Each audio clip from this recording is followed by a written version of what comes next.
I'm Charlotte McLeod with investingnews.com, and here today with me is Per Jander, Director, Nuclear Fuel at WMC. Thank you so much for being here. Great to have you. Great to be here. Thanks, Charlotte. Really good to be talking to you for the very first time here at PDAC. I thought, just because it's our first conversation, if you could start with a little bit of background on yourself and your work in the uranium and nuclear industry. Sure, yeah, I can. I've been in the nuclear industry for 20 years, actually a little more than 20 years. Worked at nuclear power stations in Sweden and the utility in Switzerland, at WNA, so the trade association in London for a bit. But most of my career in uranium I spent with Cameco, which I think most people are familiar with. For about 12 years, did sales and marketing and a little bit trading there. And then about 5 years ago, I joined WMC, which is a small Dutch, well, not so small anymore, actually. Started out small, Dutch commodity merchant based out of Amsterdam. But now we have a presence in the United States because that's where our nuclear fuel business is most prevalent. And we are just opening an office in Hong Kong as well. So it's so we're growing. We're about 40 people now. So we started with the friend and I who joined, we were number 4 and 5, and now we're 40. So it's great growing. We also have a battery metals business as well. So it's we're expanding, and it's a very exciting space. And my first time at PDAC, and this is a very different conference from anywhere else I've been. I know it's it's very big, a little bit overwhelming for sure, and good to hear that the business is growing. That's really nice. Yeah, that's great. Yeah, so we'll get into uranium, and before we go too deep into it, I'll ask you another broad question, which is for uranium right now, where do you see it in the current cycle, just to get your thoughts on that? Yeah, that's a very good question. Sure, we've left the low 20s and even sometimes sub 20 prices. That was the dark ages following Fukushima. Obviously had a pretty good run up until even over $100 last year. Now we've come down, the spot price has come down, I should say, because we're going to get into this, I'm sure, as well. But yeah, the term price is actually holding quite firm and has gone nothing but up, sure, down $1 or so. But then overall, it's at $80 right now. And so we had the situation with the spot price is quite a lot above the term price. Now we're quite a lot below. But yeah, we can certainly go into dynamics on what I think is going to happening there too. But overall, it's still very early stages. Utilities have not contracted for a lot of uranium in quite a while now, so there's a lot more to come.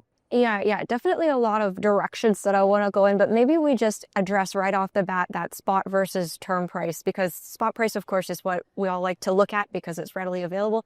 Term price arguably more important for the industry. So what are you seeing? What can you say more about that discrepancy? Yeah, it's who leads what? The tail wags the dog. Is like when we started with WMC at around 2017, 18, 19, there was a huge overhang of spot price. And when it started spot material in the spot market. So when the spot price was very depressed, term price was also very, very low, well below any kind of incentive price for opening new mines. In that situation, it wasn't necessarily the offers from primary producers that set the price. It was more a carry trade. So if you were a financing entity or a trader, you could buy a lot of material in the spot market, find someone to finance it or carry it yourself, and sell it at fixed prices to utility out in time. So that would kind of set the term price and held it low, much too low for at least the primary producers to really want to expand any mines, and some of them would even shut down. If you looked at what Cameco shut down some of their mines and Kazatomprom ramped down theirs. Then we had a situation where spot price shot up very quickly. Was quite involved with that because I do a lot of the buying for the Sprott Physical Uranium Trust. And then the situation where the spot price shut up. Everybody says that mistake, and it's kind of funny. For a while, it was kind of the same thing. And it shot up quite a bit, and then the term price started to follow. In this market, I think it's more the term price is leading because that's where the majority of the utility contracting happens. So 80% at least of it, and now in a situation where the spot price drift too far below, the carry trade comes into play again. So in these levels here, you can actually buy in the spot market, finance it, even though we have a lot higher financing costs than we did 5 years ago. But the spread between the two prices is so big that you can still make a carry trade work. And that's what we've seen over the last few weeks. And the price has plateaued at about $65 now. It's still way too big for it to make any sense. So there will be more of these carry trades, I think. So we should see upward price on the spot prices rather than a downward trend in the term price. That's personal thoughts, obviously. So full disclaimer on that. But that's my prediction. I know. Yeah. Well, I think many would probably agree, or if they're not sure if they agree, they would certainly like to hear that anyway. So maybe we talk a little bit more about timing on that, because we've gone through this year of low spot prices that I think has really discouraged people who are in the market. So that catch up that we're talking about, what is the timing perhaps looking like for you? I think soon, because again, we've seen that the term price is published only once a month, spot price every day. So that's also another reason why people, and I wouldn't say the spot market is very transparent, but it's a lot more transparent than the term market. So if you're an outside investor and you're looking at this, what you're going to see is the spot price. But then you listen to certainly Chemical and others who will drive home the point that, well, what does matter is the term price, because that's where we're contracting to utilities. That's where the majority of the market activity is. So that's what matters to them, because that's what they need to underpin their assets with long-term contracts. Even though they deliver at the spot price at the time, they can be subject to floors and ceilings and what have you. But that's still the price that they look at. And that price didn't come down. So that's holding firm at 80 for the next month at least. And I don't see there is any indications of it coming down. So it's not going to give. And that to me indicates that the spot price will start to come up. So anyways, there's been a couple of £1 million maybe over the last 2 months where this dynamic is starting to happen. And one of the reasons why the spot market has been so depressed lately, first of all, there hasn't been a lot of buyers, which I would say producer buying has slid quite a bit. But there's also been a few one-offs with a big Kazakh fund, for example, that was being liquidated. That's been overhanging the market for quite some time. Have very good indication to believe that that is all now behind us. I was talking to someone who's very, very close to the market, and a person that I very much trust and probably has some of the best market information. And that person said that while she wasn't necessarily sure 2 weeks ago, now she's actually quite certain that we probably have this behind us. Okay. So I think, good to go into the price activity there. If we look at supply-demand balance in the uranium market, what is that looking like for 2025? Again, just to look at the broad picture here. Yeah. So when you look at the demand side, obviously, that there hasn't been replacement rate contracting for quite some time. The main reason for this is for utilities that there's so much uncertainty right now. There is, first of all, the conflict in Ukraine, the Russian invasion of Ukraine, that because Russia, they're not even self-sufficient in uranium. So when you say Russian uranium, then that really doesn't focus on the uranium itself. It focuses on the conversion and the enrichment. So the activities further down the fuel chain. And if you're a Western utility, Russia invades Ukraine, what your initial reaction is going to be, I need to cover whatever deliveries I have from Russia, which is going to be conversion and or enrichment. I need to cover those first. So you've seen an aggressive contracting rate in those services, and the prices have acting accordingly. They're 4 or 5 times the price now. Uranium is up quite a bit as well, but not nearly as much. Actually, at these levels, we're only slightly above where we were when the war broke out. So to me, that says there's a lot of uranium contracting left to do, simply because they haven't really focused on it. I think some of them started to focus on it, but then all this uncertainty was added. Is there going to be a ban on Russian material? Do I need, are there going to be waivers? Are there not going to be waivers? And then Trump comes into office and added a whole new level of uncertainty with tariffs and whatever else you have.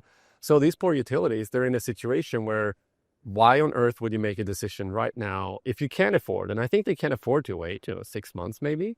But then at some point you need to make a decision.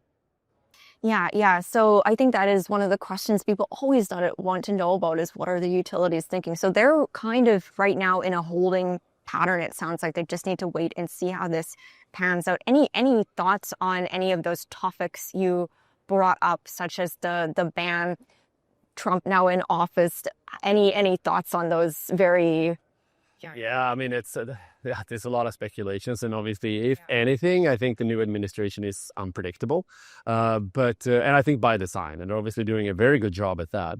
But again, it has ripple effects for players in the market who needs to take action at some point. Does it make sense for the U.S. to put tariffs on Canadian material, who's their best friend? I don't think so, because the U.S. produces 1 million pounds a year. They need about 45 to 50. So it feels like you're just punishing yourself as it comes to uranium. When it's the waivers or the ban itself, well, the ban itself is law. So if that's going to need to be changed, you need a decision by Congress, but approved by the House and the Senate, which, of course, the Republicans control that. But then you need to get the parts or the Republicans that are quite a lot in favor of a ban, who wanted it in place, who wants to promote domestic uranium and the fuel chain. They might not think that's a great idea. So we'll have to just see if that can happen. Now, can there be a blanket approval that you get waivers up until 2028? That could well happen. That's probably within the executive right to do that. But as far as long term, it's really too early to tell. So hopefully this is going to be over pretty quickly, and at least there is some clarity. Even if it is that it's a free-for-all, all the Russian material can flow in, however unlikely, but at least then utilities can move forward. And I think that could well lead to increased uranium contracting anyway. Yeah, it makes sense. Yeah, why would they want to do business in this very unclear market? The other thing, you're mentioning all this volatility, uncertainty associated with the Trump administration right now. I was just hearing about the denuclearization idea he has with Russia and China, which seems to have concerned some people about, does this create additional supply? Is it too early to say on that as well, what that could mean? So another HEU deal, essentially? Mm-hmm.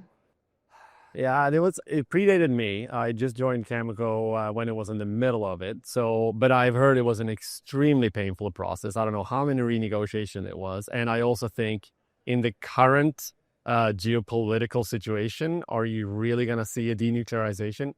First of all, I think it's highly, highly unlikely. Secondly, I understand that the U.S. government stockpiles are actually not that big. So there's been rumors of them potentially having come into the market to procure uranium for their own program. So I think if, for whatever reason, there was denuclearization, I think a lot of that highly enriched uranium would probably stop at around 20-25% and become fuel for the nuclear subs and the aircraft carriers. So again, I'm not a military expert by any stretch, but I would put the likelihood of a new HEU deal where you would see military purpose highly enriched uranium from China or Russia flow into the West, the probability is very, very low. Okay. Yeah, that's a tough one. So no, it's okay. Thanks for going into that one. Since we're talking about U.S.-Russia uranium relationships, when they had the ban put in place, the U.S. wants to increase its production of uranium, but they also want to work on their conversion and enrichment in the U.S. What progress have we seen there? Has it been good? I mean, I think it was in September, Orano, the big French nuclear champion, announced an enrichment plant in Oak Ridge, Tennessee. So that's obviously a historical big nuclear complex, a great location for it. I mean, I can only imagine that Urenco will have some expansion plans as well. They just haven't announced them yet. And I mean, and so I think that was it was the Department of Energy has a funding program where you certainly can tap into. Now, if I'm Orano and I'm seeing signs that Trump is getting closer to Putin and there may or may not be flow of Russian material into the U.S., well, those plans are scrapped. So I'm not putting another dollar into any of those plans or that enrichment facility until I have dead certainty that that is not happening. Because if anything, the enrichers and the converters, they saw the pain that the depressed market brought the last time. You have these expensive facilities, but they're well underwater in terms of pricing in the market. So the last thing they want to do is create one of those situations. So I can't see that happen. Yeah, interesting. And sorry to make it quite so much about the U.S., but there's so much going on there. It's the other aspect I was going to bring up. We've got new energy secretary who people seem to be excited about, Chris Wright. And he's talked about, getting the nuclear renaissance going in the U.S. So does that add anything to your views on how all of these situations play out? I mean, I do. Look, of course, you're hearing almost mixed signals, right? But I do think there is a lot of positioning, at least by the top of the administration right now. It's like the art of the deal, whatever you're going to call it. So there is going to be a lot of noise in the beginning. But I do think when you hear the Secretary of Energy have statements like that, that is something I actually touch upon a lot of value to the energy dominance like that they talk about, that where you're going to need anything that's baseload, you're going to build that. So it's certainly going to be gas. There's certainly going to be nuclear. And from that perspective, at least a nuclear utility or someone who's active in the nuclear space, the bipartisan support is still there. The Democrats did an amazing turnaround from being very staunchly anti-nuclear to actually being the biggest champion almost. So I don't think that's going to change. And as long as the support is not going to fall away now with the Republicans, and it certainly doesn't seem like it is, I think it's a very bright future in the U.S. for it. Yeah. Okay. So looking good over there in that way.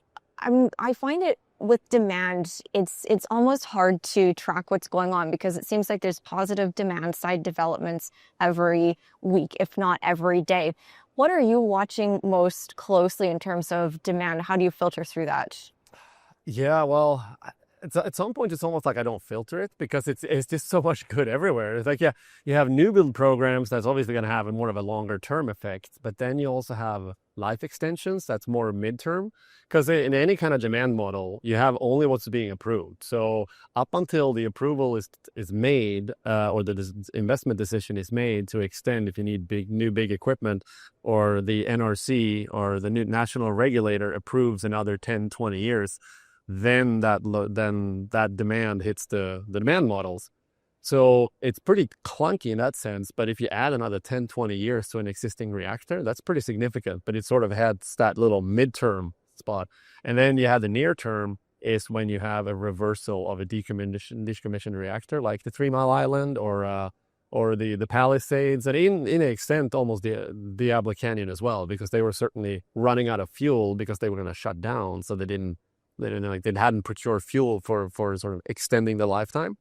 So in a situation where you have a reactor that's been shut down for a few years, so the core is empty and you need to restart that. So then it's not just one refuel. When you have what's called an initial core, then it's basically the equivalent uranium of 3 reloads. So you have 3 reloads going to 1. So that creates quite a lot of pressure on a very near term time frame. So it's pressure all along the time curve on the demand side, which I see as very, very positive, very constructive. And once the decision is made, that demand is very robust. It's not very flip-flopping much when it comes to having a nuclear power station. And I didn't really touch on the supply side, but we can switch to that if you want to, because there certainly is a lot more uncertainty on that side.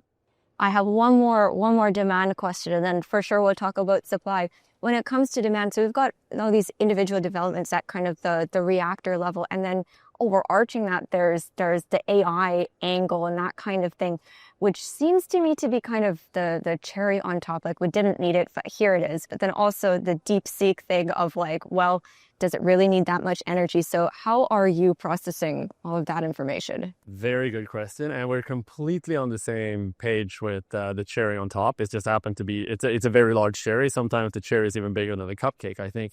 But at least from the market fundamentals perspective, the story is so good even without the AI. So that's why it doesn't really feel to tout the AI that much, because we're still in a structural supply deficit.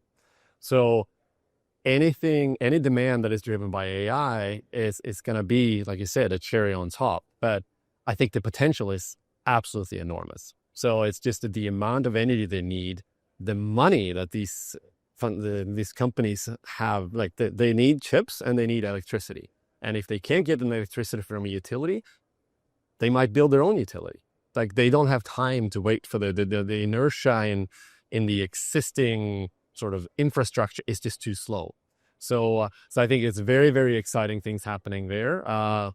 Cameco hinted that Westinghouse might have some direct offers out to some of these that are not utility, the non-utility players. So more to come on that. I think is very, very exciting news.